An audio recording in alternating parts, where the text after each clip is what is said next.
In this series, I'm traveling across Thailand on a mission to try every noodle this country has to offer. Oh my lord. And by the end of it all, I'll tell you which one deserves the title of Thailand's best noodle. From Chiang Mai all the way to Phuket, we'll be exploring regional favorites in the north, northeast, central region, and south. That was kind of awesome. Yum yum. Yum yum. From bizarre noodles that even make locals do a double take, Ugh, this is not exactly the visual I was going for. Dear Lord. to Bangkok's priciest noodle bowl coming in at over $100. Oh, that's so epic. To Southern spice few foreigners can survive. There's nothing mild about this. Our journey begins in the north, where noodles can feel more Chinese than Thai. I'm told this noodle actually has origins in China. Here, we'll uncover the most controversial noodle in all of Thailand. I have never seen a noodle that looks like this. And it all starts with the Northern Classic, topped with crispy pork belly. And just like that, our cross-country Thai noodle adventure has begun, starting with this right here. This is a dry rice vermicelli noodle with fried pork belly.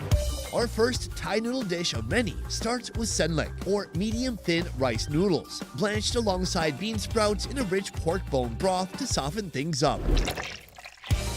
In goes crispy pork fat, garlic oil, and a welcome hit of MSG. But this dish is not complete without its co-star, deep-fried pork belly. The boiled pork belly skin is shallowly scored to create more surface area for extra crackle. Then it's dropped into hot oil until it turns crispy.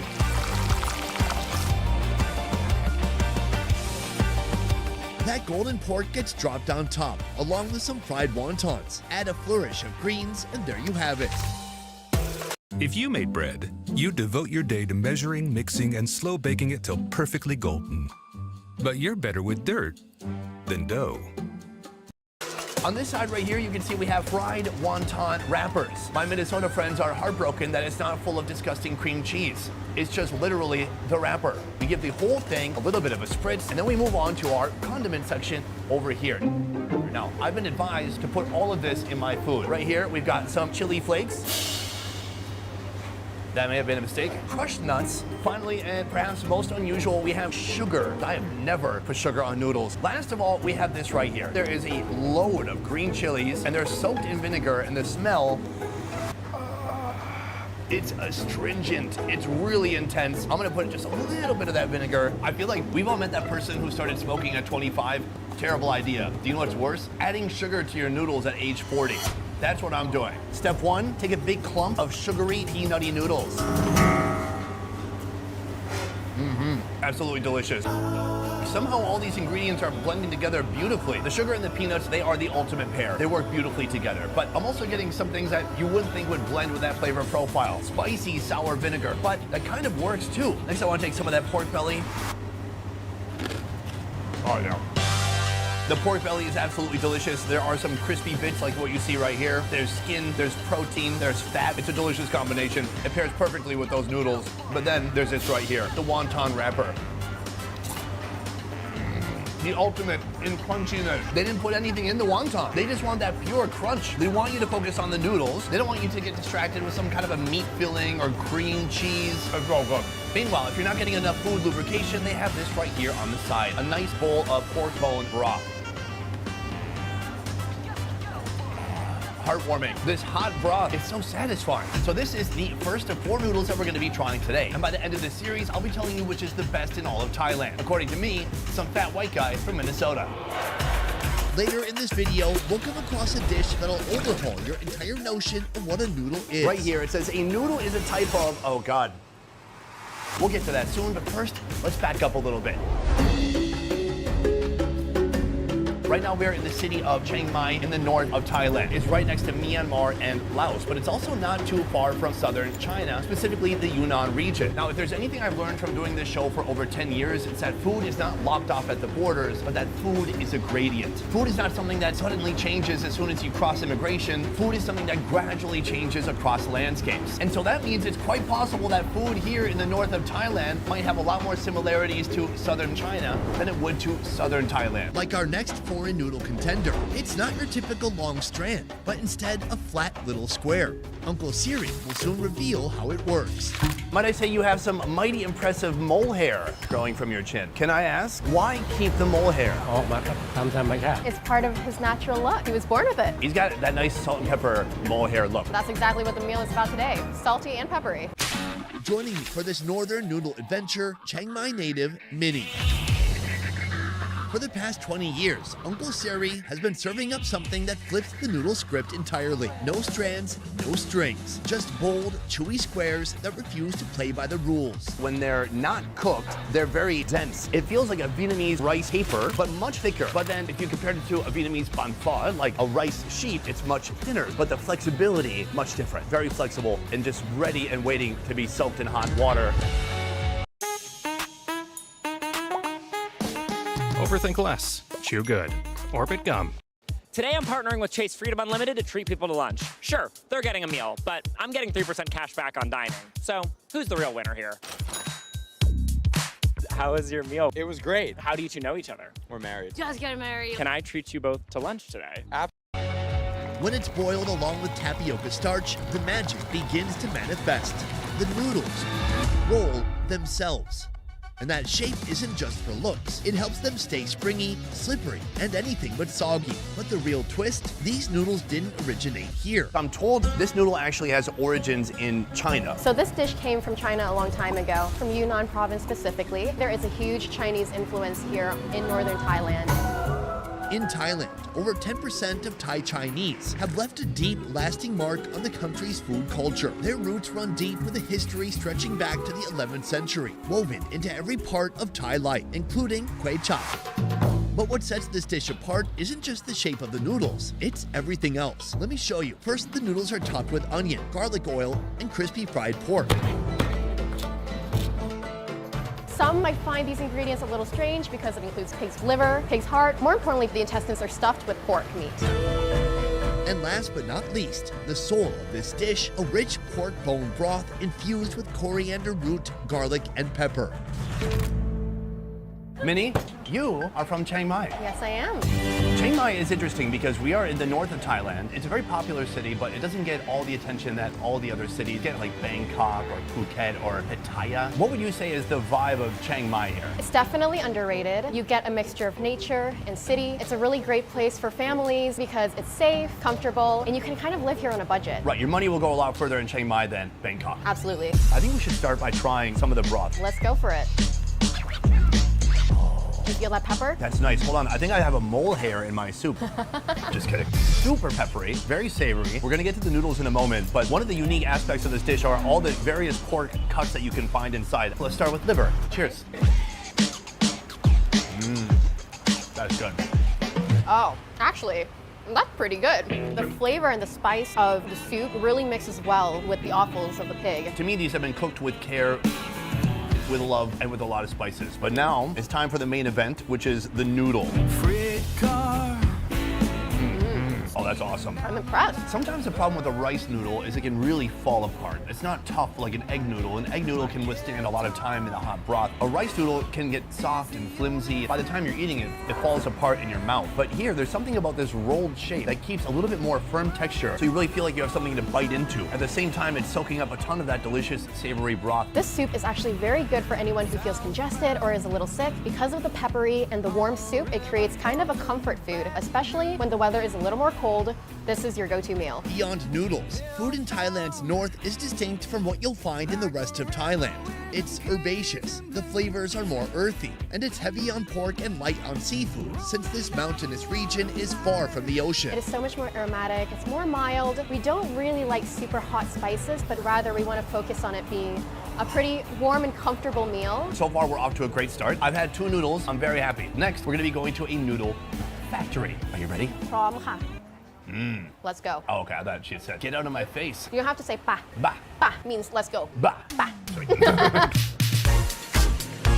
We're one noodle shop away from trying Thailand's most unusual noodle. But first, the noodle many call Chiang Mai's best. Oh my God. How does it really stack up? I'm gonna find out, starting on the factory floor. Nice to meet you. Thank you for having us here. First of all, you're a very young man. Meanwhile, you own a factory. I am a third generation. My dad over there. Oh, your dad's over there? Yes. Oh, it's your dad's noodle factory? Yes. Some noodle nepotism going on. Wish my dad owned a, well, anything actually. Taoist is the newest heir to this 3-generation noodle empire, carrying on the legacy his grandfather began. So where did he get the recipe from? Maybe his brother. Well, you guys don't really sweat the details on the legacy of the factory. Maybe his brother, maybe some guy off the street. Who knows? Yeah, it's all a mystery. It all starts with a blended mix of water, sugar, sodium bicarbonate, food coloring, and ice. In another vessel, a heap of eggs are whisked thoroughly, then married with our base before moving on to the next step. A mixing machine first receives flour, followed by the egg mixture. Let it churn until it forms a crumbly dough that doesn't stick. For him and his family over the past couple of generations, it's much easier to make egg noodles because the process is much more dry, so they don't need to take so much time to prepare the noodles. It's an inspiring story. It's a family that was driven to do what was the easiest thing possible, right? Yeah, gotta simplify it. That dough then drops straight through a hatch to the floor below, landing in a dough sheeter that flattens it into one thin, uniform width. How many pounds or kilograms of noodles are you making each day? For every collection of noodles that they push out, it's about 1 ton. Next, the sheet feeds into a dough refiner, used to further thin out and lengthen the dough sheet. To prevent the dough from sticking, it runs through another roller where it's coated with a layer of tapioca flour.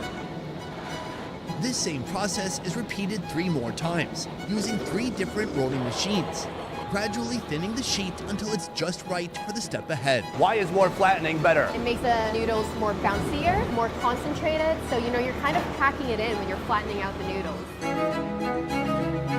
Bring flavor to school nights with Ben's original roasted chicken flavored rice. Now with more chicken flavor. Sometimes life throws you a curve, like juggling college expenses and care for my dad. A Regent's Green The thin sheet of dough from the rollers is fed into a noodle cutting machine, where rotating blades slice it into familiar noodle strands. Depending on the customer's order, the noodle length and thickness can be adjusted as needed.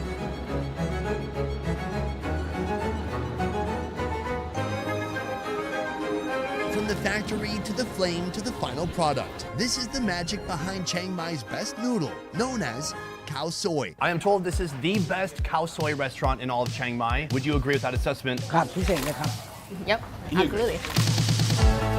และหมูในวันละ10 โล There's been a great influx of people from all around the world who come to his restaurant after he's been on Netflix and a bunch of other shows, and he feels like a lot of people have definitely had a good taste of khao soi at his restaurant. To make khao soi, the egg noodles must be cooked 2 ways. Half are deep fried into a shattering crunch, and the other half are blanched until bouncy and soft. 2 textures, 1 bowl, but it's the broth that brings it all to life. A rich blend of coconut milk, herbs, spices, and a hit of chicken. Each day, they have over 500 chicken drumsticks. That's 250 chickens. Is that 250 chickens? Well, because each chicken has 2 legs. Okay, right. Now for the the build.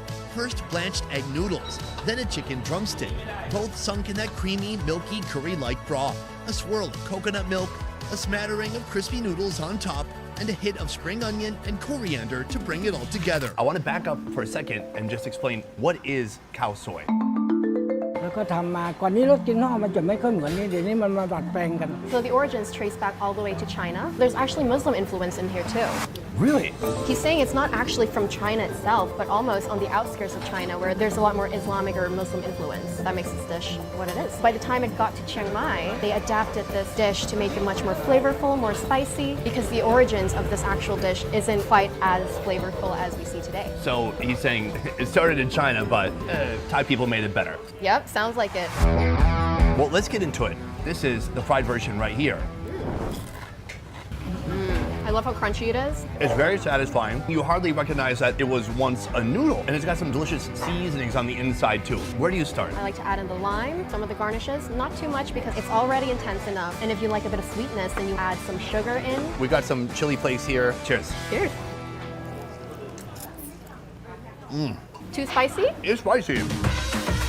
It's a slow burn that starts in your chest and kind of creeps upward. I love the bounciness of the noodles, the crunchiness of the noodles that we put on top that makes the meal. That's what makes all the difference. It's a very complex dish. Just texturally, you're getting those soft noodles mixed with the crunchy noodles, but then this broth, it's very rich, very creamy. It tastes like coconut, it tastes like lemongrass. There's so much freshness from herbs inside. It just tastes so different from every other Thai noodle. It's really in a league of its own. It's not only one of my favorite noodles in Thailand, it's one of my favorite noodles in the world. I have many more noodles ahead of me in this journey. I'll be trying 16 in total here in Thailand, but this is tough to beat. What about the chicken? What's the move? For me, I'm trying to be extra cautious today because I'm wearing white. I'll just pick it up. Oh my gosh. Oh, there you go. Oh my lord. That is a good chicken. It's so soft, it's so braised, it's tender. I thought it was all about the noodles, but the chicken, when you bite into there, it's also just completely coated in that broth, all that flavor coming out of there. Let's have a drink. The nectar of the gods. Oh my God. It's so good. It's so powerful, it's so salty. It's just all the flavors of Thailand in one condensed, concentrated bite. That's intense. ล้างชามไม่เลอะเลย By just taking it and consuming it whole, he doesn't have to really wash the dishes. Smart. Just trying to help out. Doing my part. My next question is, as 84 years old, did you ever imagine that at this age, your restaurant, your food would be matched with this much enthusiasm? ทุนเราก็น้อยเราลองสู้ดู It's been a very difficult journey for him since the very beginning. It was hard and he faced a lot of challenges. But when he was able to gain exposure from the different social media channels, there's definitely been an interest in khao soi, and he's been more encouraged to keep going because he didn't realize how big it could get. Keep going. How much longer into the future are we going until the wheels fall off? อาหารฝรั่งนะ He's passed it down to his children and his grandchildren, and now they have 3 different branches in Chiang Mai. Oh wow, amazing, sir. ขอบคุณครับ Kopung Cup, thank you so much, Minnie. On to the next noodle.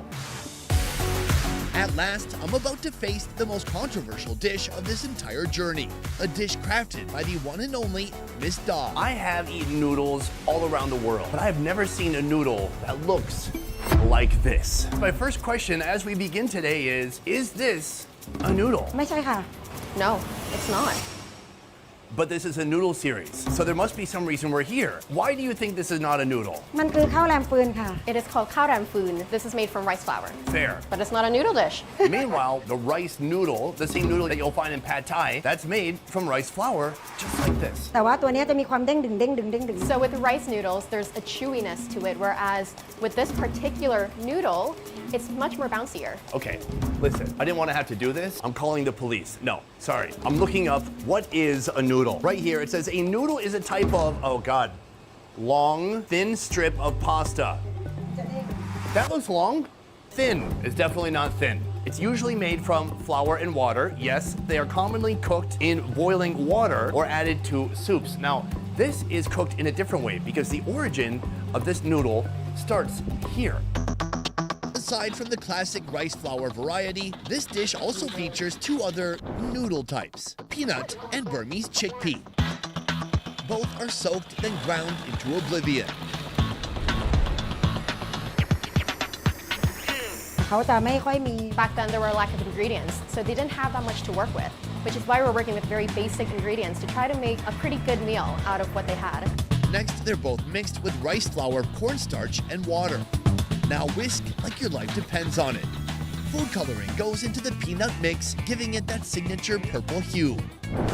Then comes the slow bit, cooking and stirring for about 40 minutes until the mixture thickens into a silky paste. It's a common dish in Laos, China, and Burma. So we don't actually really know the true origins, but we simply know that it's based around the 4 different regions that we've mentioned. Because all of these regions kind of in a battle between, hey, this was mine. You love everything about bread, except making it. The rustic oven, the bread you'd make if you made bread. We transformed customer service with AI. The key is getting all your data together. You just got to move it from everywhere. From everywhere, you got to get all Customer of it. Class. And this was also mine to begin with. Where does she think it's from originally? ทราบว่ามาจากไหนเหมือนกัน แต่ว่าของเราก็มาจากคุณแม่ For her specifically, it comes from her mother. Her mom is from the Thai Lu ethnic group, and her mother was living in Burma. And then as her mother continued to travel to Laos and China, she eventually brought it to Thailand. Amazing. She started the restaurant after her mother passed away in order to honor her mother. Pour it into trays, let it sit overnight, and there you have it. Solid breaks of, well, something. But wait, can we call these noodles? Would you agree that this is one of the most controversial noodles in all of Thailand? คนไทยส่วนใหญ่ยังไม่รู้จักค่ะ It's still very much unknown to Thai people. I didn't know this. It's still a very new concept. Some people might call it noodles, some might not, but no one is wrong. I'll give you $5 if you call it a noodle. โอเค You said okay. We got a deal. Fantastic. All right, let's all try it out together. Cheers. Oh, wow. It's so different than I expected. It tastes like egg whites. What a unique flavor. It's so cakey. Quite soft and bouncy. Yeah. Not really like a normal noodle. To assemble this multicolored masterpiece, start with a broth made simply of water, tomato, mushroom seasoning, salt, and MSG. The broth is cooked the night before and left to cool, so by the time it's served, it's room temp. For the grand assembly, toss in a few blocks of rice noodles, Burmese chickpea noodles, and yes, peanut noodles. Then pile on the good stuff: cabbage, lettuce, coriander, crushed peanuts, sesame seeds, fried garlic, chili paste, a ladle of that tomato broth, a splash of ginger juice, and a scoop of fermented soybean paste. Right here we have the final boss of Thai noodles. So, this isn't just my idea. Some people here in Thailand consider this a noodle. Yeah, that's exactly correct. I want to know what you think. I think it's really interesting because you don't really get a cold noodle dish just anywhere. Wait, so you think it's a noodle? I think we should try it first. We already saw this white one right here, but she has 2 other kinds too. The first is yellow. Let's give it a shot. It has a different taste. A little starchy, a little beany. I like this one better. I don't like it as much. Oh. Then we have a purple one here. It definitely tastes like peanuts. This is the mushiest of all of them. This one definitely has the most flavor in my personal opinion. 100%. All 3 of those are right here in this bowl, and they're mixed with a ton of other ingredients. So you try to mix it, but you also try to keep it safe from the mixing. So you eat it whole. Okay, we don't want to break apart any of the noodles. Cheers.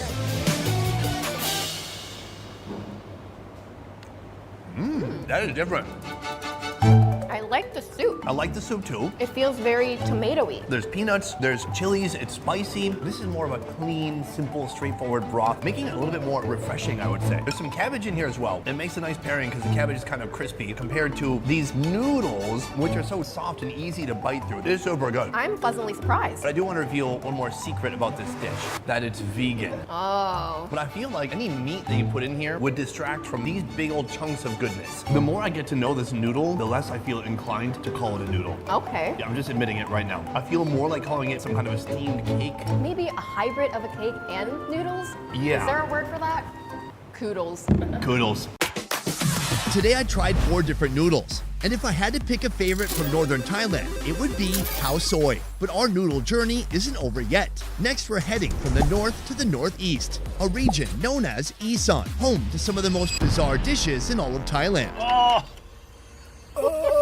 Wow! But before that, let's start with something that's only slightly scary. On the road with a motorbike, hanging around between the mountains. Right off a busy highway in Khon Kaen sits a restaurant with a design as traditional as its flavors. Here they're serving up what I can only describe as Isan on a plate. It starts with a classic mashup: dried chilies, fresh chilies, MSG, and palm sugar, all pounded into submission. Then even more flavor enhancers, tomato, lime juice, and tamarind sauce. It's all pretty standard until it isn't. Enter fermented fish sauce, funky, salty, and aged for at least 6 months until it breaks down into liquid umami. The protein offerings aren't any less exotic. Beef liver, lungs, heart, and 2 different sections of the cow's stomach. Now, the noodles. In this case, glass noodles, made from tapioca starch, topped off with a handful of sawtooth coriander. This is a glass noodle salad, the ultimate introduction to northeastern Thailand's in-your-face food personality. Good morning and welcome to Northeast Thailand, also known as Isan. This region is surrounded by the countries of Laos and Cambodia, meaning food here gets some culinary influence from those countries. But here's why I'm really excited about coming to northeastern Thailand. This is probably the most overlooked area of this country. Everybody, when they come to Thailand, they go to Bangkok, they go to the islands, but few people come here. What makes Isan, or the Northeast, stand out from any other place in Thailand is the food. But not just the food, the bizarre food. Here you will find some extreme eats. In the past, you saw me sit down with Mark Wiens and eat tadpoles. You also saw me eating boiled frogs stuffed with eggs. Both of those have origins here in Isan. And by the end of this video, you're gonna be seeing one of the most strange noodle offerings you'll find in the entire country of Thailand. But first, this. In a moment, I'm gonna try these noodles, but I wanna get into some of these offals. The fun part about eating this is trying to figure out what the heck everything is. Is that intestine? I believe it is.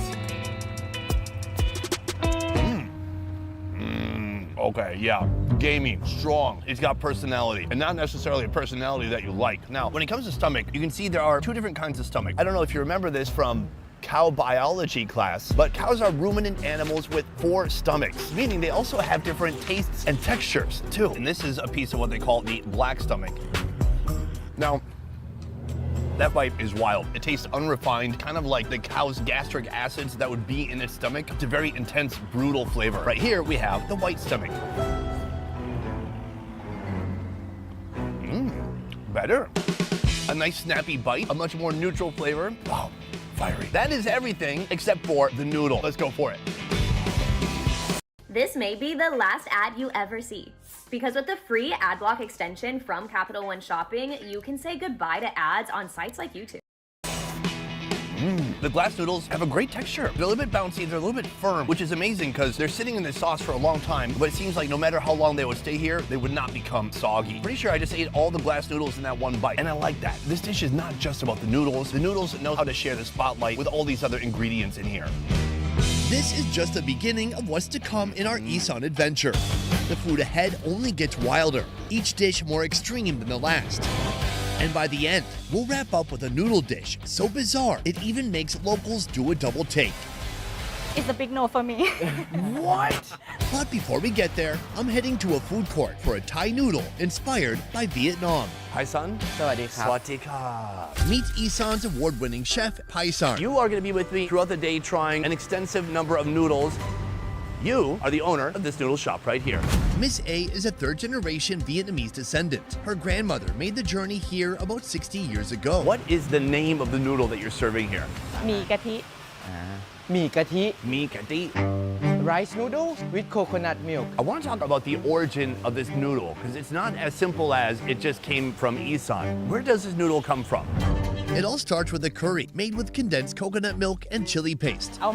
พอเอามาเมืองไทยใช่ไหมคะ Originals come from Vietnam and travel through Laos and hit Thailand. And I think the recipe has been evolved. Yeah, no kidding. In the same pot, add minced pork, a splash of diluted coconut milk, sugar, soybean paste, salt, MSG, and pork seasoning. I live in Vietnam, and I've even done a noodle tour in Vietnam. I never have seen any type of noodle that looks like this, though. So, is this a dish that your grandmother made when you were younger? To thicken it up, a mix of egg and flour get tossed in.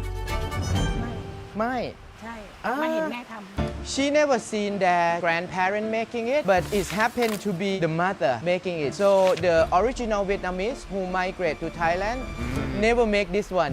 The curry pairs with soft rice noodles, the kind that looks suspiciously like the vermicelli you'd find in the streets of Vietnam. Top it off with chives, bean sprouts, and of course, dried chilies. In a moment, we're going to partake in a very unique dish. But first, I want to back up and talk a little bit more about Isan. A lot of people come to Thailand. They go to Chiang Mai, they go to the islands, but it feels like Isan gets overlooked. Everyone skips this. Isan always been an underdog. People always skip, as you said. But for me, Isan still have uniqueness of being untouched by tourists. If you want to see real Thai, you should come. So you're saying this is where you get a more raw, real Thai experience and not Exactly. something that's overrun by tourists. Yes. This in front of us now is a rice noodle with a coconut curry. The fact that it comes from Vietnam initially is very fascinating to me because also this woman is selling this here. This is what she is calling a Vietnamese spring roll. They're loaded with pork, glass noodles, bean sprouts, garlic, and chilies, all wrapped in rice paper, then deep fried to a golden crunch. Let's try giving it a little bit of a dip in this sauce. And just like in Vietnam, no bite is complete without a dipping sauce. Cheers, man. Oh, you're gonna tap the food? Okay, cheers. Cheers. Huh, it tastes like bean sprouts. Very sweet. The fried wrapper is nice. So I would say so far, it's very unlike anything I've had in Vietnam. That brings us to our main course, the noodle. Good, huh? That's good. But, I mean, it tastes distinctly Thai. First of all, there's that coconut paste. Very coconutty, thick, savory. Some spice in there, but not crazy, especially for Thailand. It's not a crazy amount of spice. It's light, it's refreshing. It's a damn good noodle. That said, not similar to anything in Vietnam whatsoever. Become Thai. It is just fascinating to see how recipes change depending on where they go. Vietnam to right next door here in Thailand, just in that short journey, something like this has become unrecognizable. This noodle dish is pretty tame compared to what's coming up next. I'm talking about food so intense, over half this country won't go near it. When you look at it, how do you feel? I don't want to try it. But before diving into the deep end, I want to understand what makes food in Isan stand apart from the rest of Thailand. What I've seen is some of the more bizarre Thai dishes often are coming from Isan. Why is that? Because Isan, the land is quite dry. People, they don't have too much money. They eat everything they catch. At Isan, people, they have to be strong to survive in this environment. That's also make Isan food very distinctive. It's about being resourceful. So if somebody cooking a frog full of eggs and then eating the eggs from the inside of that cooked frog, it's because this is a food of necessity. They don't want to waste. Instead, they find a way to turn something like that and make it delicious. Sure, Isan has dishes that are loved across Thailand, but that's not what I'm here for. I'm digging into the deep cuts, the flavors that scream local, like this noodle dish. Only it's not your average bowl. It's fermented, pungent, and completely unforgettable. Swatika. Thank you for having me here. I'm excited to explore your factory today. Here you're making something very unique. Now, I've been around the world eating all types of fermented foods. I've had fermented kimchi, I've had fermented pork, but here you're making something I've never seen before, which is a fermented noodle. This is a basket of flour. Now, at first when they got this basket out, I'm like, this isn't a good basket for flour. It's full of holes. And then I see here, we got big bricks of pure uncut uncut fermented.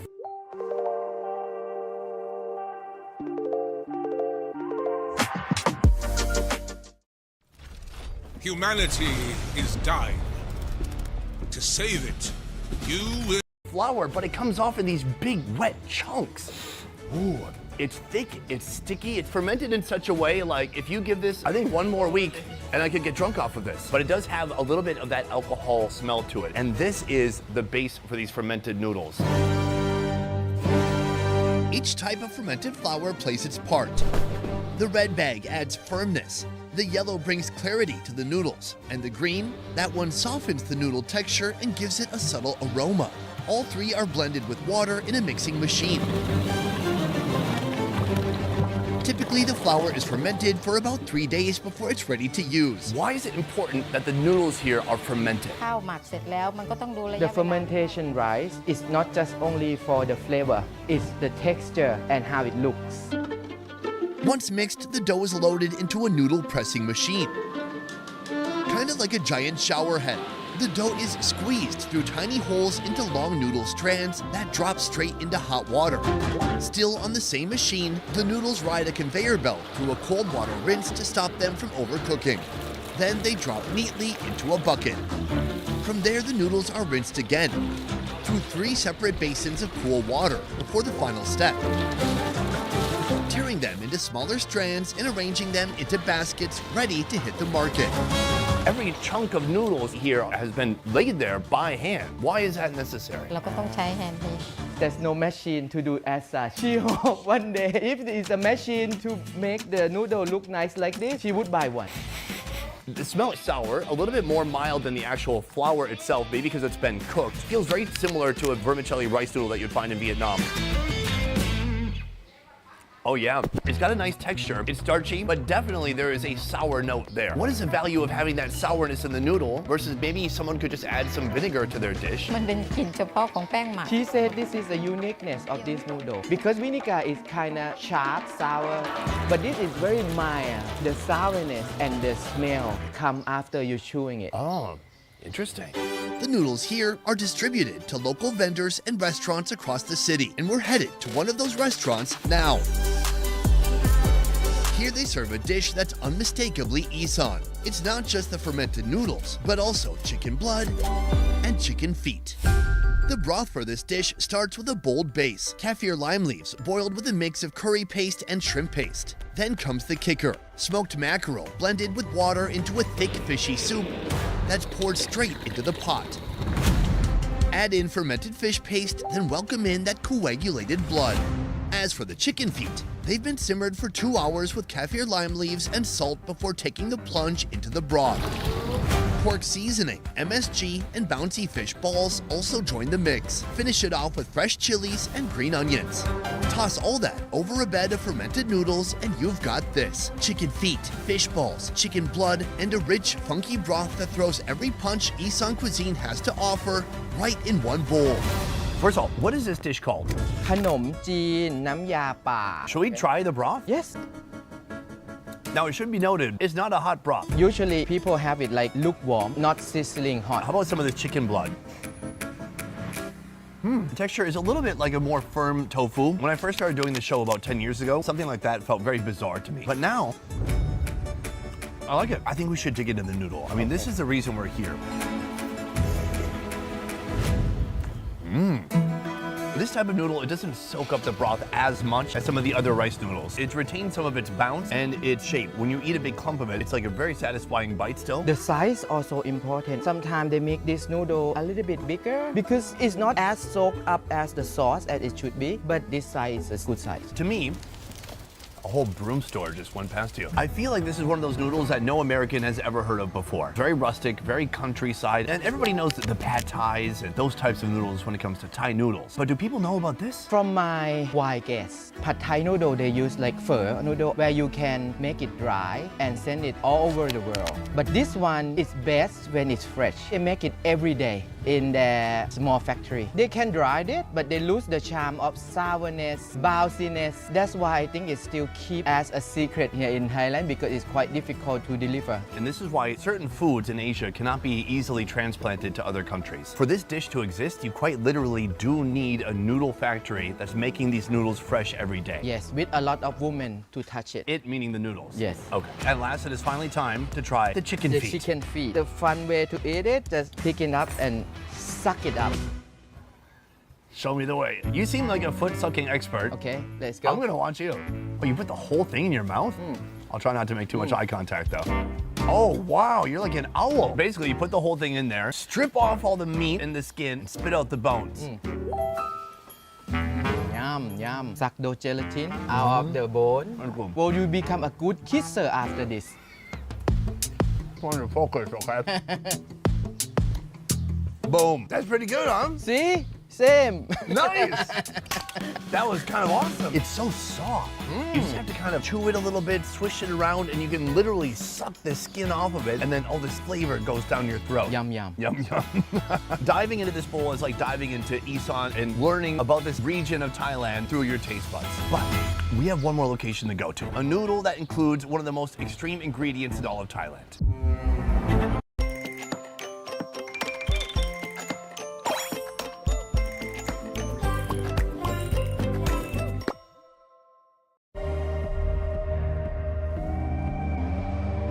Design you feel in every detail.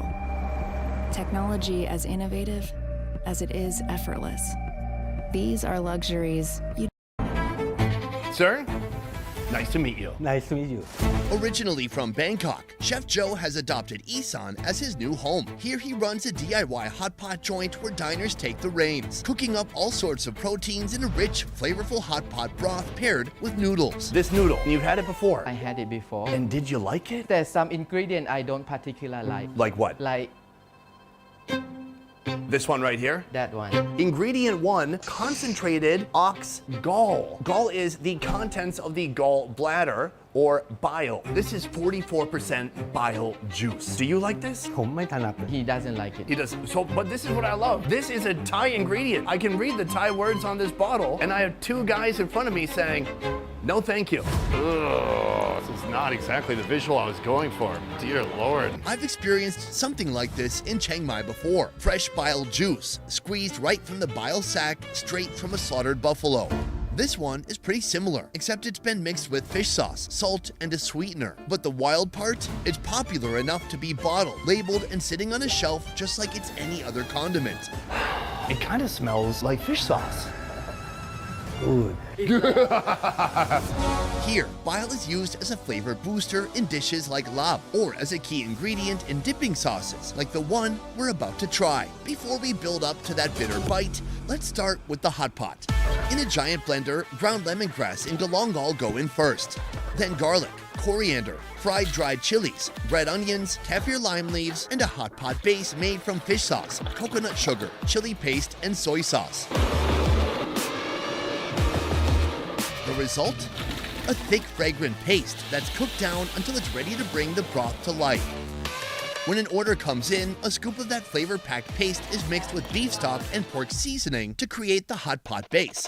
On the side, glass noodles, beef shank, beef tongue, pork liver, tripe, and some of that hot pot base as a dipping sauce. In Isan, we have one word called khom am lam. The translation is bitter in the good way. You know, because a lot of people think the flavor of bitterness in nature is meant to tell us that something is dangerous. But then you come to places like Thailand, especially in the north or northeast, and people embrace that flavor. Do you think it's just because they had it from the time they were young? Generation to generation, that's what he said. Their parent eating it and then taste it and then, oh, it's normal. But what about you? Did your parents eat it? No. Joining me, local food vlogger, Nutnik. Andrew. And my good friend and YouTuber, Andrew Fraser. Every time I've had you on my show, it's so that I can make you suffer in some way. This is just noodles. How bad can it be? I just want to introduce you to my friend Andrew. In the past, we've gone on adventures eating tarantula hot pot. Good? No, not the best. And I even made him eat a fish that was still alive. Oh man, I'm never doing that again. Now Andrew has his own channel and he's going around eating giant rats, exposing toxic tofu in Indonesia. But today, I still have something that I think you've not matched yet. Read the ingredients here. Concentrated ox gall. It's gall. What is gall? It's bile. Oh, gallbladder. You're from Isan. Does this make your mouth water? It's a big no for me. What? Here we have a dipping sauce that soon we're going to be incorporating this, but not quite yet. We're going to build up to that. But first, there's a lot more to see on the table, including the whole reason we're here, noodles. It's a noodle dish. Huh, yeah. The dish called jiao hon. Jiao hon literally means hot sauce. The craziest part about this meal is that even though we have all these insane animal offals inside of here, it's still not the weirdest part. Yeah. Right here, I have some tongue. Oh my god, dude, that's spicy. It's so much flavor. Sliced very thinly. It better be, it's pretty chewy. But this sauce, I can feel the grain and the grit of all the ground up spices that are in here. Yeah. Next food, the liver. Much more chewable. You can just taste all the spices of Thailand, tons of chilies, galangal, and lemongrass, just strong. To follow that, I need this. Glass noodles soaked in that broth.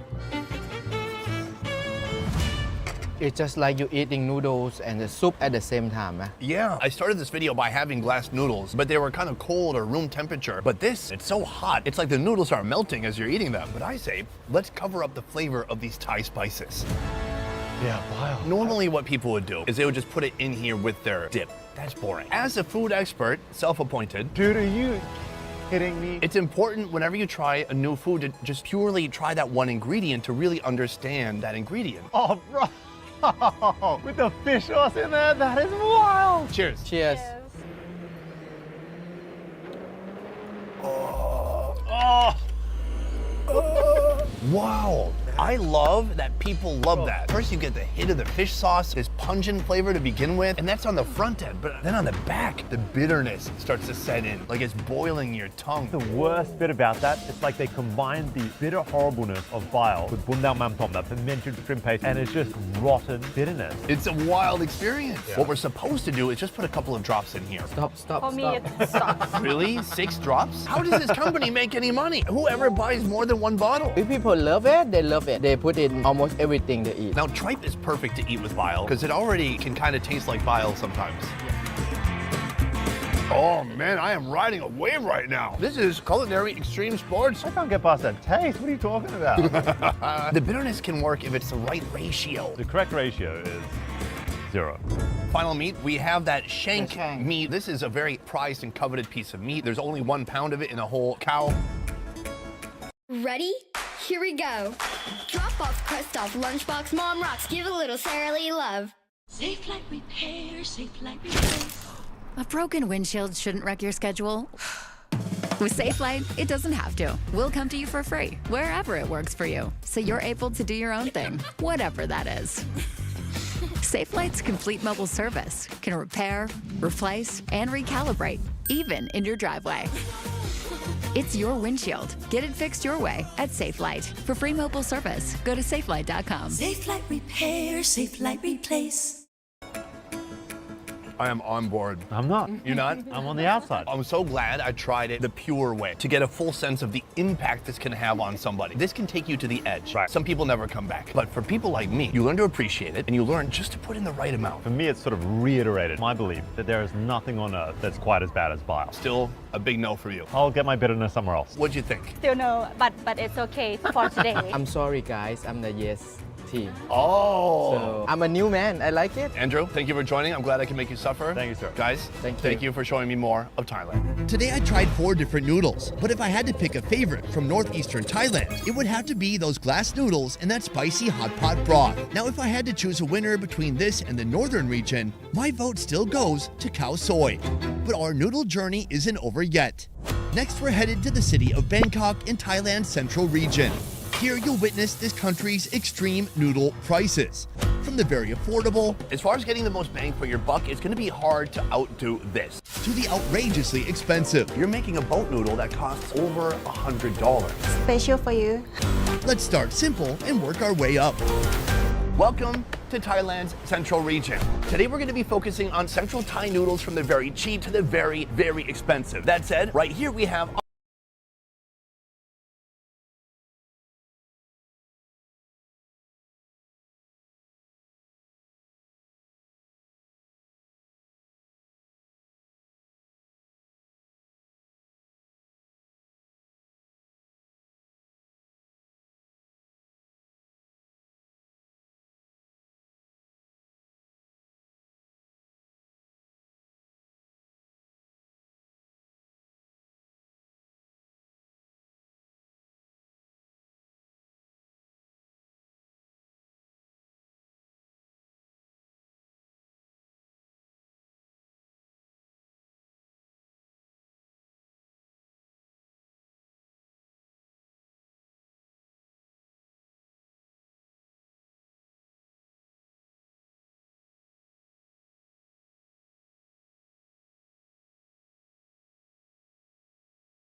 our cheapest bowl of the day coming in at under $1 from that stall right behind me. Our cheapest dish of the day, good old instant noodles, straight out of the family pack bundle to keep things budget friendly.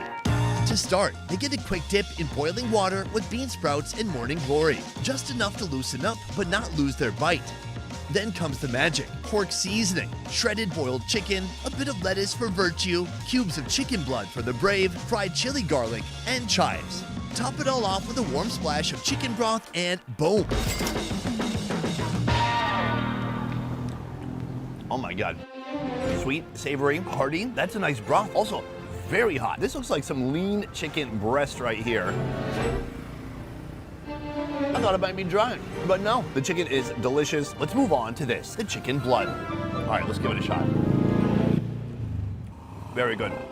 I'm a genuine fan. I've been in Asia and Southeast Asia now too long. I don't look at this and recoil in horror anymore. I just eat it like it's normal and I like it. The noodles are bathing in that broth. Let's give it a shot.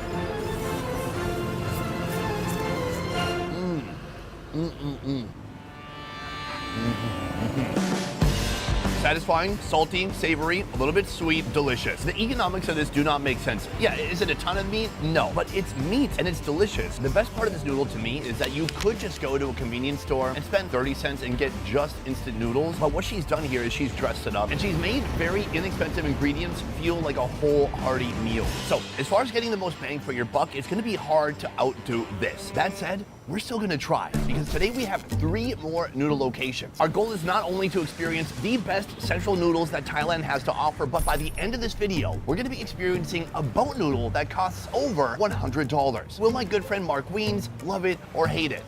You are gonna have to find out. But next, we are heading to Chinatown. How it feels to chew 5 gum, sour hits and sweet hits back. Stimulate your senses. You won't want to miss this wedding prep secret that I wish that I knew sooner. Turns out it's science. I added the Colgate Optic White Pro Series toothpaste.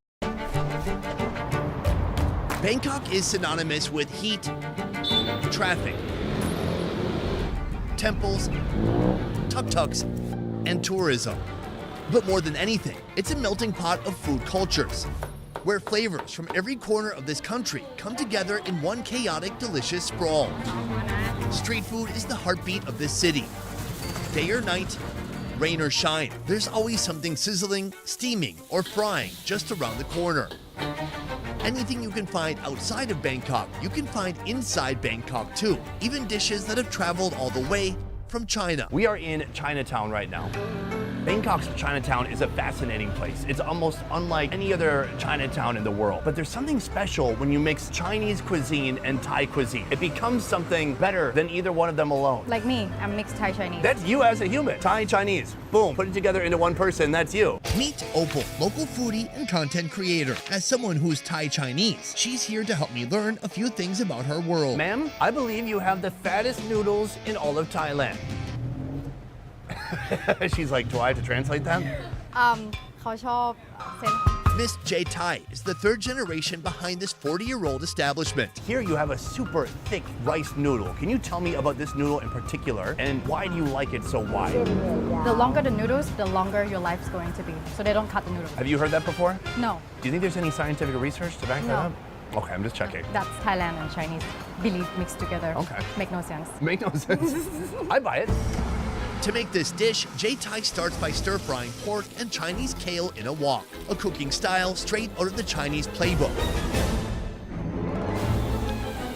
Why is a wide noodle better than a skinny noodle? So the big noodles will not go squishy. What do you mean by squishy? Like getting oversaturated? Like getting soft. Okay, we don't want that. She doesn't want that. She doesn't want that. I don't want that. Do you want that? Nope. You don't want that. Next, she hits it with 2 kinds of soy sauce, light and dark, letting those noodles soak it all up before pulling them off the heat. Same wok, no time wasted. An egg hits the pan, gets a quick fry, then the noodles go back in for one final toss, with a generous handful of fried garlic to seal the deal. This type of noodles originated from southern China. The Chinese immigrants brought this type of food to Thailand centuries ago during 17th to 18th century. Centuries ago. When we're eating this, it's truly like we're taking a bite of history. History. Speaking of being polite, I don't know if you could point to an old person and say the word history. I'm in a place. Oh. What do you think when you look at this? Reminds me of my grandma. So you've been eating this your whole life? Yeah, and I didn't realize that it was Chinese. I thought it was just food that grandma cooked. She was disappointed. Why would she be disappointed? Because she thought I knew from the start that it's Chinese influence. She is Chinese. Oh, she was disappointed in you. Yeah. Fair.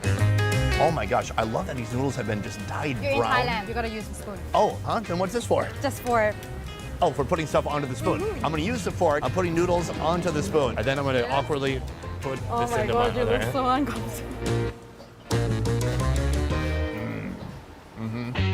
It's springy, it's pillowy. Those noodles are absolutely soaked in soy sauce and the symphony of flavors she's put together. It tastes real nice. It's not finished yet. No, yeah. Never in Thailand without seasoning your food. Whatever you do first, I'll do. How spicy can you go? I can go spicier than you. I thought you were gonna do mine too. Thank God. I'm gonna do less than that. Respectable. I wanna hit mine with a little bit of salt through the fish sauce. I'm gonna hit it with a little bit of sugar. And while I was eating it, I was thinking, what if there was more pepper? There we go. Now we have our chili flakes and everything on there. We give it a little bit of a mix.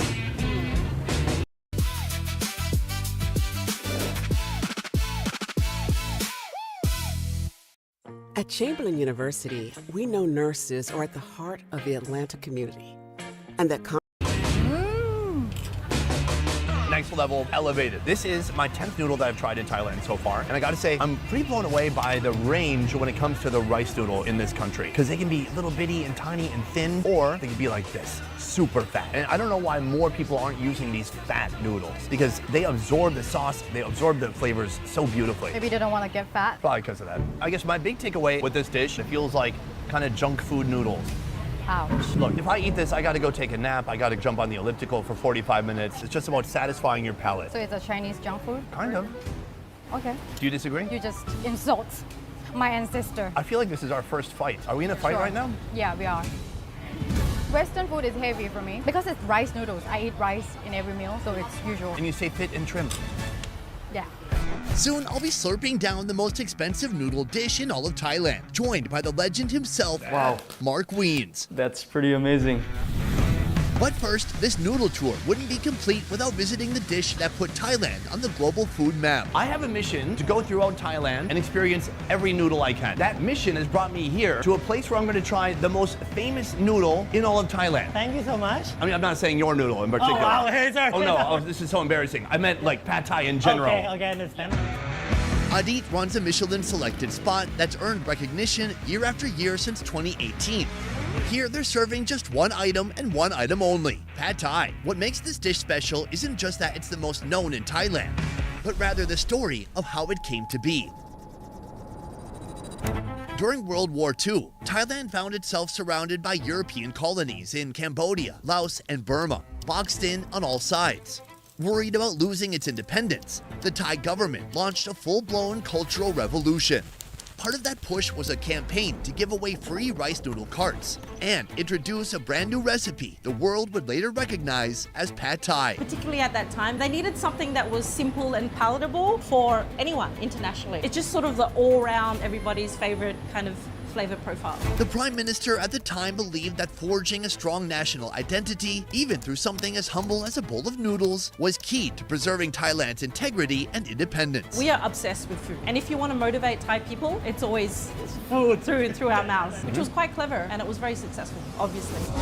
To make this dish, start simply by stir-frying tofu with onion and pickled ginger. Then in goes the star of the show, rice noodles. How do Thai people look at pad thai today? Do they see it as a part of authentic Thai cuisine? Next, 2 secret sauces join the mix, followed by a fried egg, green onion, and a final toss of bean sprouts. Thai people considered for quite a period that pad thai was kind of like uncool. It's what foreigners eat. When you have like the resurgence of anything that's old that's becoming new, like Michelin chefs creating like pad thai noodle and you know like reduction and disassembling and reassembling. That kind of it's stuff, cool again, yeah. Pad thai usually plays well with pork, chicken, or river prawns, grilled over charcoal for that smoky edge. For the final assembly, the noodles, fresh bean sprouts, chives, a wedge of lime, crushed peanuts, chili flakes, and that perfectly grilled protein on top. Now I know all this information, I feel like if I'm a tourist coming to Bangkok, maybe it's not cool to eat pad thai. The government just created this product to entice me to come here. I'm eating something that didn't naturally evolve in Thai cuisine, something that Thai people over time have looked down on here and there. I think over time it evolved, and I think Thais are actually proud of pad thai. Essentially, it's bringing in people like you, it's bringing in the tourists, and we're proud of that. You know, it's good for the country.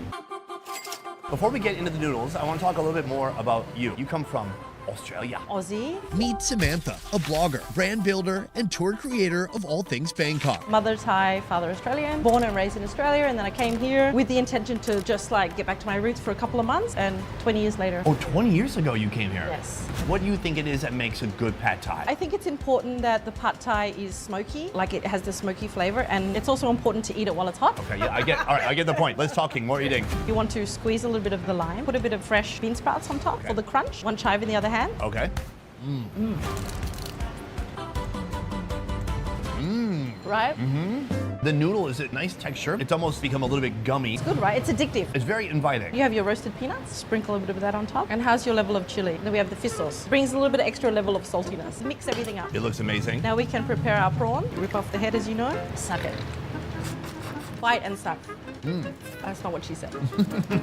Oh, Thai prawns are the best. The head butter, it's always so good. I'll give you another tip. Take another one, rip it open. Oh, take all the contents from the head, squeeze that out like you're squeezing a lime or a lemon, and then we take the prawn out. Take the prawn out, pop it on top. So we've got the nuts, we have the chilies, we have the fish sauce, we have the head fat from the prawn. I'm gonna actually put some of that meat here too. It's so delicious. Now I'm getting some of the kick from the chilies, more texture, more flavor from the peanuts, and then of course that shrimp head fat onto there. Mix that with that meaty prawn, super delicious. It's good for people watching this to know that you can do so much more with all of the accoutrement around you. Something you can customize, personalize to exactly your playful profile. This was delicious. But from here, we're gonna be trying Thailand's most expensive noodle. About 6 years ago, I tried authentic boat noodles for the first time in Bangkok, alongside none other than Mark Wiens himself. Full-time eater and fellow YouTuber based right here in Bangkok. Well, here we are again. Mark Wiens. What's up, Sonny? Only this time, the noodles we're about to try cost 700 times more than classic boat noodles. How is that possible? Ma'am? Swatika. Sawadika. Chef Gade, the co-creator of this dish, is here to tell me more. My understanding is the boat noodle is a very humble noodle. Yeah. What do you know about the boat noodle? In the late 18th century, imagine a food cart, but on water. The noodle lady, she would essentially cook and serve the noodles entirely on the boat. People could just sidle up on the boat, be served the noodles, and voila. It was an easy, quick, delicious snack, right? Yeah. A typical bowl of authentic boat noodles comes with a sauce base, rice noodles, pork balls, minced pork, raw pig's blood, and a steaming broth that cooks it all right there in the bowl. Back in the day when people were still eating boat noodles on a boat, how much do you think those noodles cost? Maybe 5 baht. 5 baht. Hey Siri, what's 5 baht in USD? What would you like to convert from? Okay, you're such a piece of Back in the day, the portions were kept small to avoid spilling while on the water, which means most people order a stack of bowls to make up for the bowl size. These days, boat noodles have moved onto land. How much would a bowl of boat noodles cost you today? 40. 40 baht is how many USD? Do you want me to use ChatGPT to answer that? So how does a humble bowl that once cost 15 cents end up at over $100? We add more value with the ingredient like the Wagyu beef, beef tongue, Italy truffle, some morel mushroom, and the method in the noodle. The technique. It's not just the ingredients, it's your skills. The building isn't expensive just because it has bricks, but it has an architect. The base of this dish still nods to the classic, but it's dialed way up in complexity. It starts with the broth, beef bones, coriander root, lemongrass, cinnamon, star anise, goji berries, pandan leaf, radish, galangal, black peppercorns, onion, garlic, 5-spice, Chinese yam, dried mushrooms, coriander seeds, light soy sauce, dark soy sauce, and coconut milk. All simmer for 6 hours. Then it gets richer, more coconut milk, and a hit of beef blood, thickening the broth into something deep and intense. That mixture goes into a whipping siphon that can turn liquid into foam. Can you tell me what kind of a twist you're putting on these noodles today? I add the blood into my noodle. Into the noodle? Yeah.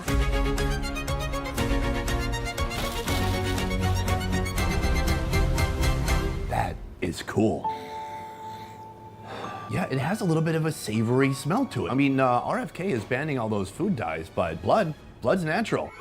Traditionally, boat noodles come with pork balls and minced pork. Here, the pork balls are replaced with morel mushrooms, filled with ground Wagyu beef cheek. And instead of plain old pork, they use Wagyu tenderloin.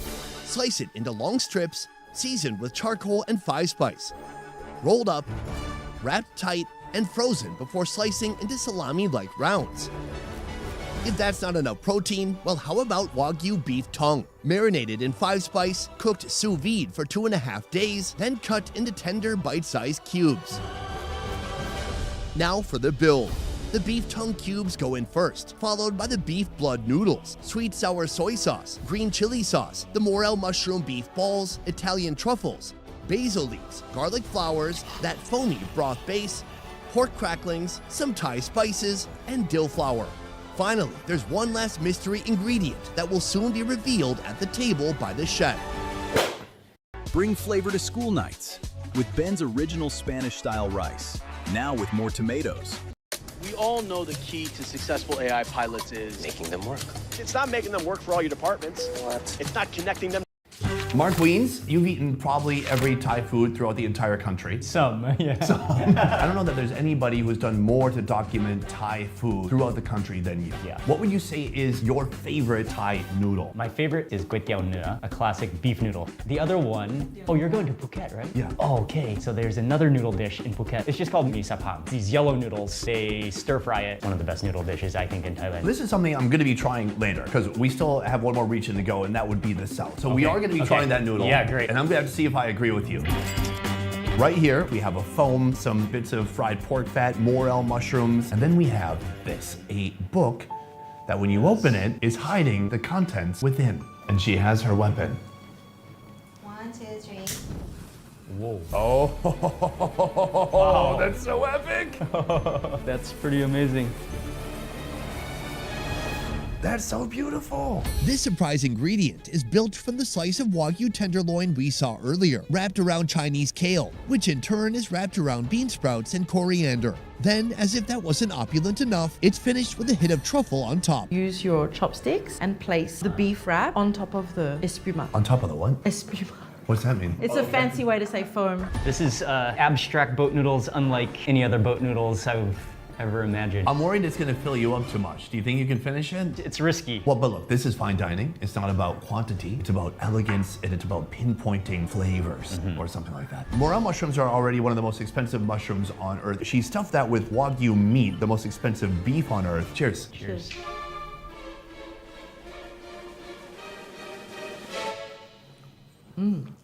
Oh, wow. I took your line, Mark. Oh, wow. Oh, wow. Morels have such a nice meaty texture that it's hard to tell where the morel ends and where the actual beef begins. They fuse together so well. And it's funny because I do get the impression of the meatball in a noodle soup from the morel. It does. It kind of has that a little bit of a bouncy texture too. Let's try out the beef roll. Cheers. Wow, what an impact those boiled greens have on the inside. The crunch, I think, of those bean sprouts, yeah? That was a good bite. Very tasty. For you, when you're eating boat noodles, what do you think makes a good boat noodle? For me, it's all about the broth. The texture of the broth, the balance of flavor. Some of them are more savory, some of them are richer, some of them are saltier. The noodles are dry noodles, you know, they're standard. So a couple special things about this noodle. First of all, this is one continuous noodle strand. Beyond that, they've worked the beef blood into the actual noodle itself. So the noodle is made of blood. Inside of the actual noodle is the blood. Have you ever heard of such a thing? No. Nestled right next to the noodles, we have a cube of beef tongue.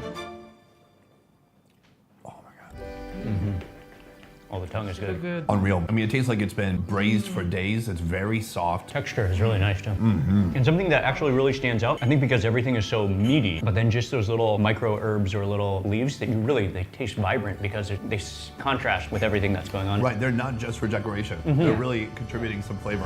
Last we built up to our big bite here. There's about enough noodles for one noodly bite. So one bite of noodles. It's a delicious noodle. It has a nice bounce to it. It has a wonderful texture. My main feedback is, how about, can I have way more, please? Yeah. The blood component, it's fun to know it's there. I couldn't really pinpoint it with my tongue because it's surrounded by all these other bright flavors. It's sweet, there's a hint of sourness. I was getting fresh basil. Super delicious. You know, we're always a little bit skeptical when you try to level up on a local dish, but she did an amazing job. I'm also cynical, but I liked it. Again, from appearance, you would have no clue it's boat noodles, but when you taste it, you realize you get to every component that would be in your typical bowl of boat noodles. In the end, do you think she captured the essence of boat noodles here with this dish? Yes, in her own way. It could be interpreted however you feel. But yes, I think it's her own expression, which I think is incredible. I'll take that as a W. Very diplomatic. I like it. Today I tried 4 different noodles, but if I had to pick a favorite from central Thailand, it would have to be that iconic pad thai with grilled prawns. Now if I had to choose between this and khao soi, the winner of the northern region, my vote still goes to pad thai. But our noodle journey isn't over yet. Next, we're headed south to Phuket, the country's largest island. This is the part of Thailand that most people know as Thailand. Blue-ass water, white sandy beaches, tropical paradise. This place is beautiful. Here we'll face the spiciest noodle dishes this country has to offer, with each bowl getting hotter than the last. Oh, wow. I need a cucumber. Yeah. Cool it down. But first, we're taking a walk on the mild side with this. This is a dish known as mee sapam. This restaurant is where mee sapam was born over 70 years ago, and today it's one of Phuket's most famous noodle dishes. The cooking starts with palm oil and garlic in a hot wok, then fresh local seafood, shrimp, squid, and fish balls, all tossed into the sizzling base. I believe this is one of our first seafood dishes of the series, and I'm happy for a change. We've had a lot of pork. I love pork, but now it's time to eat the pork of the sea. I mean, just really anything from the sea would be nice at this point. A splash of chicken broth, a touch of MSG, and both light and dark soy sauce deepen the flavor, followed by crisp Chinese kale. Then comes the star, thick, chewy egg noodles. It is interesting that so far in Chiang Mai in the north, we also had an egg noodle. And then here in Phuket, all the way in the south, very far from the north, we're also having an egg noodle. Both of these egg noodles found their way to Thailand from China, but both in very different ways. We're going to be talking about that a little bit later in the video. Right now, the wok closes the show with an egg. Nothing fancy, but still perfect. So here we have an egg that is almost completely raw. Do folks here worry about salmonella? No.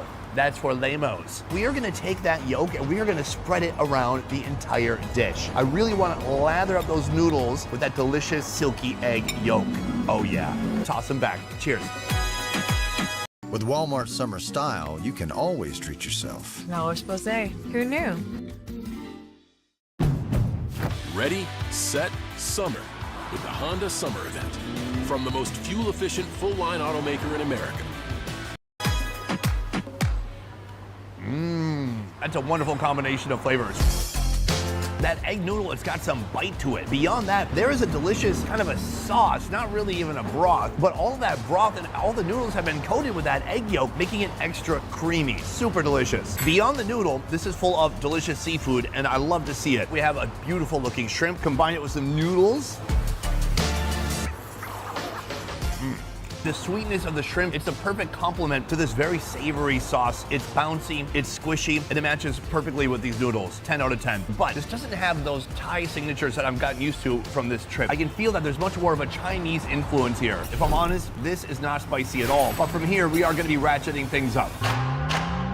On my noodle journey across Thailand, Chinese influences keep popping up. Yunnan flavors in Chiang Mai. It is a two-dimensional square that once boiled kind of becomes a noodle roll. Guangdong traces in Bangkok. I don't know why more people aren't using these fat noodles. But the biggest surprise awaits here in Phuket. Despite being 2,000 miles away from China, you'll find here one of Southeast Asia's most beloved Chinese noodle dishes. Swatika? Swadika. Meet Chef Meo, one among a large community here with Hokkien ancestry, a community that makes up about 70% of Phuket's population. Early on in this video, I was in the north, and it still was not an area of Thailand that borders China, but it was closer to China. Right now, in the south of Thailand, we are very far from China. So how did so many Hokkien people come to be here in Phuket? ส่วนใหญ่เขาจะเดินทางมา The จาก Hokkien people travel here by boat because back in the day, around here we have like tin mining industry going on. Joining me on this noodle journey, a Bangkok MC with roots right here in the south. How long ago did this migration occur? Centuries ago, like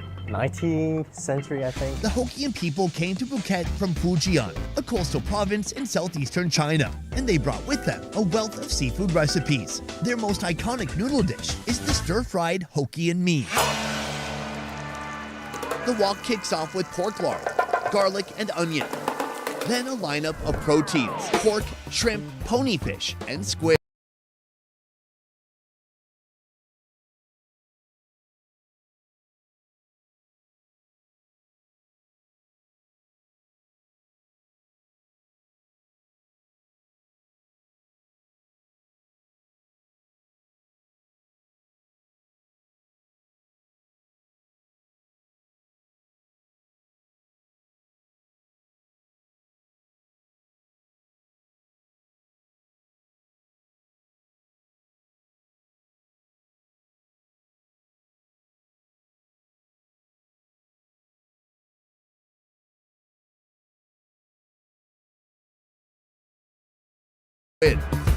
tossed together with crisp Chinese kale.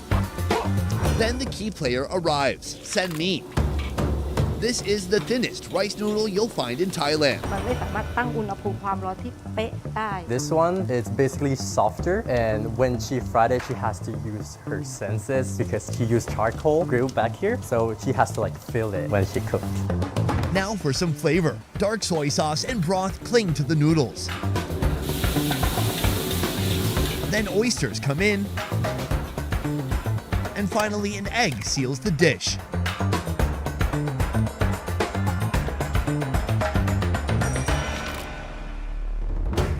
Today, I started already with something pretty mild, and I'm building up to the end of today having something extremely spicy. You guys are gonna be there. It's gonna be the spiciest noodle that we could find in basically all of Thailand. Seriously? Okay.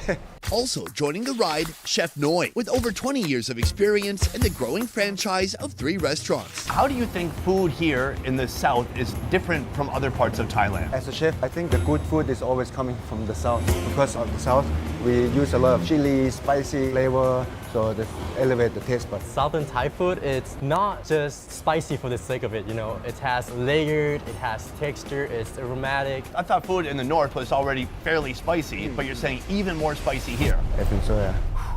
Good.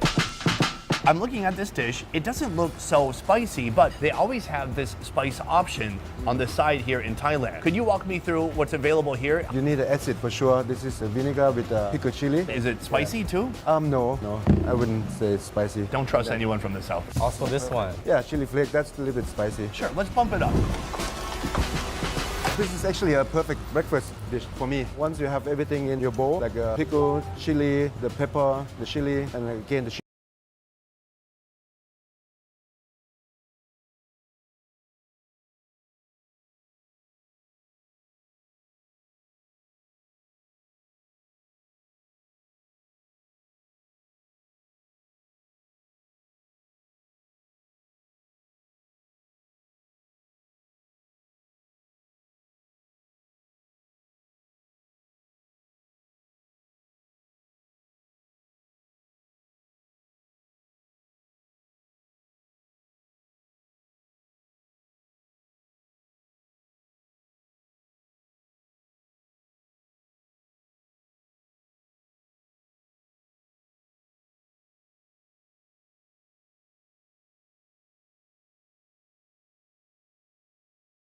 chili and the chili. The chili.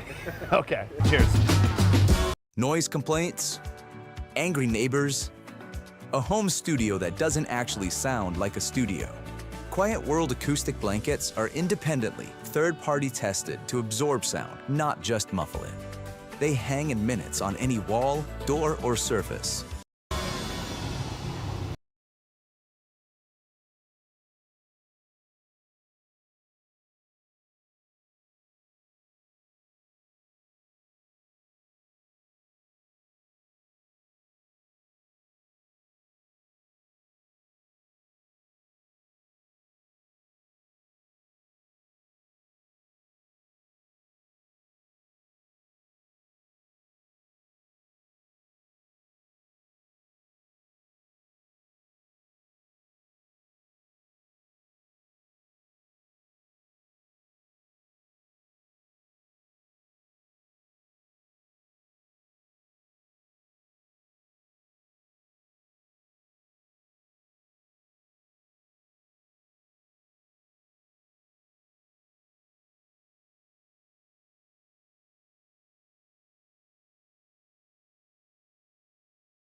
orders to secure that objective!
Watch yourself! Enemy tank spotted!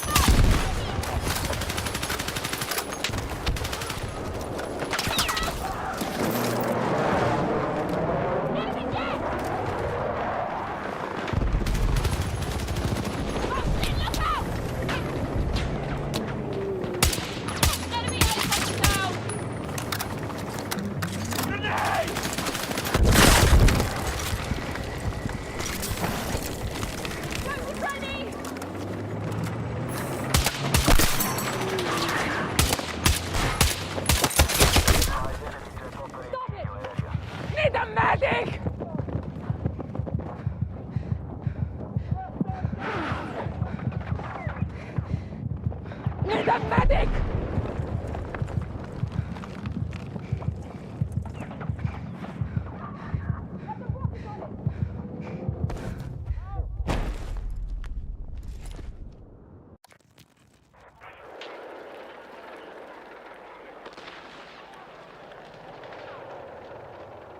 Sniper contact! Contact!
Enemy contact in my AO!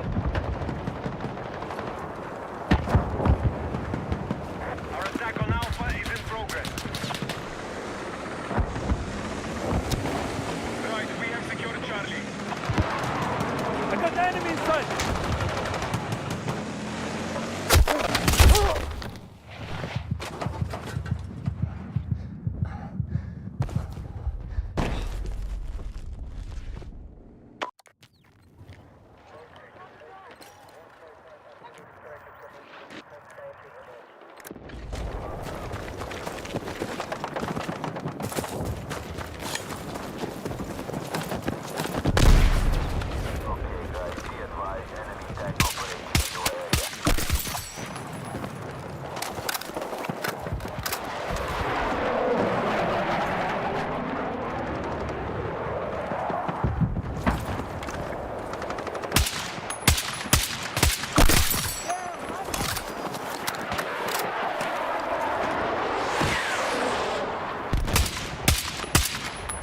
Sniper! Got eyes on a sniper! Now hold more objectives. Secure our defenses. Target down!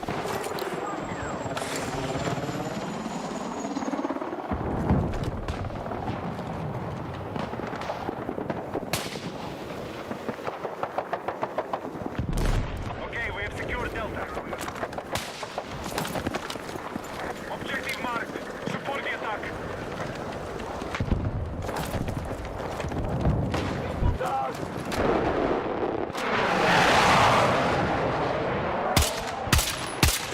I'm out!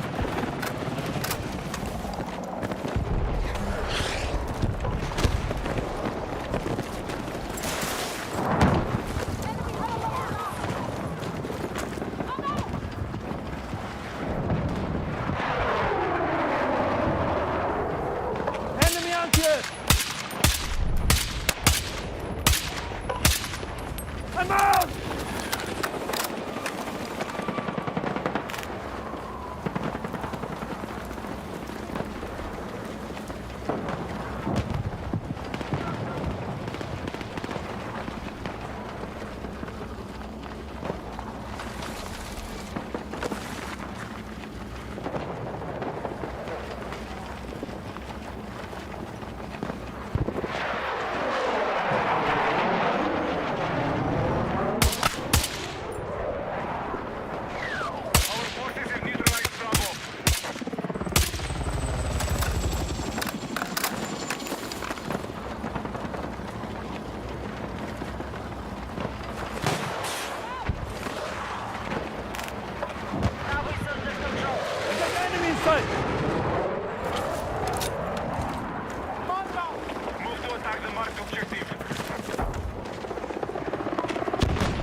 Enemy contact in my AO! Enemy anti-air!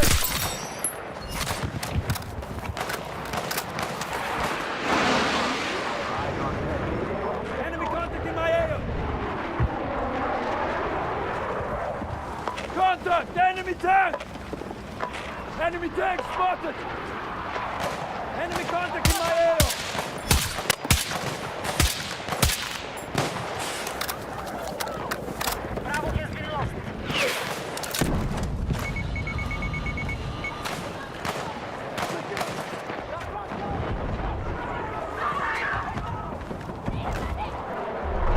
Enemy anti-air! Anti-air spotted!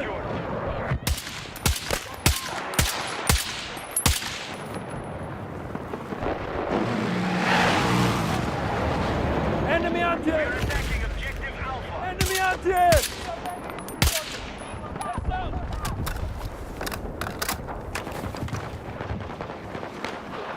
I got eyes on enemy vehicle! Defensive position is needed on the marked objective. I got eyes on enemy vehicle!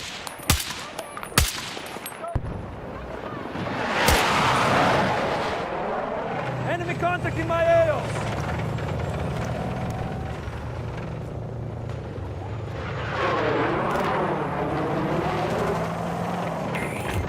We are in the lead. We have secured an advantage. Keep it going.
Contact!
Secure and hold that objective!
Who's got ammo?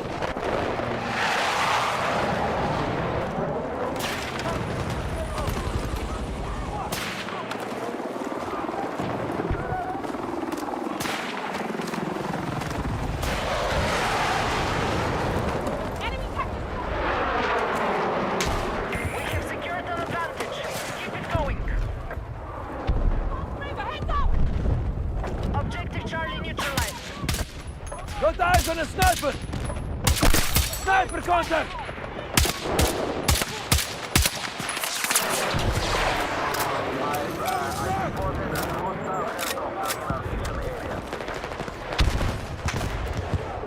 We've neutralized objective Bravo. We are in a strong position. Stay in control and secure the fight.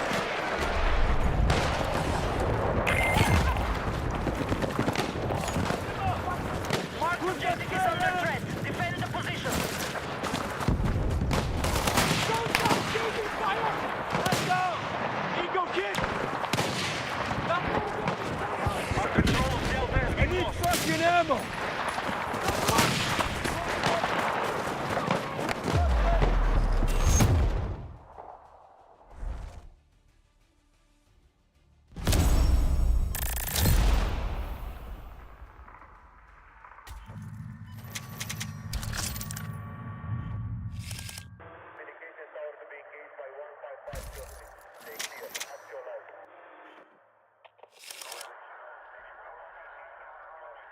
You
Attack support needed on the marked objective.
fucking hit!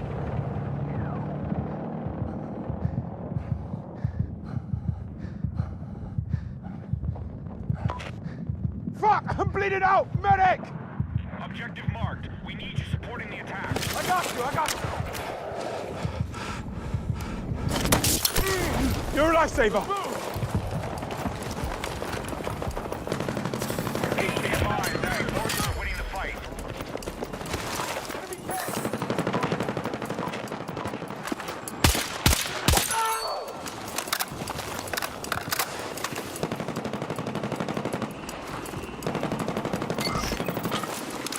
Shot set, stand by!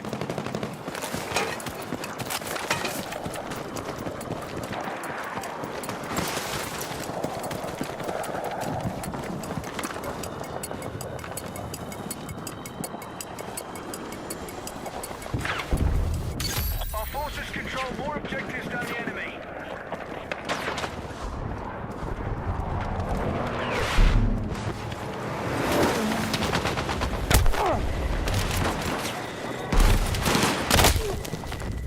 I need a fucking medic!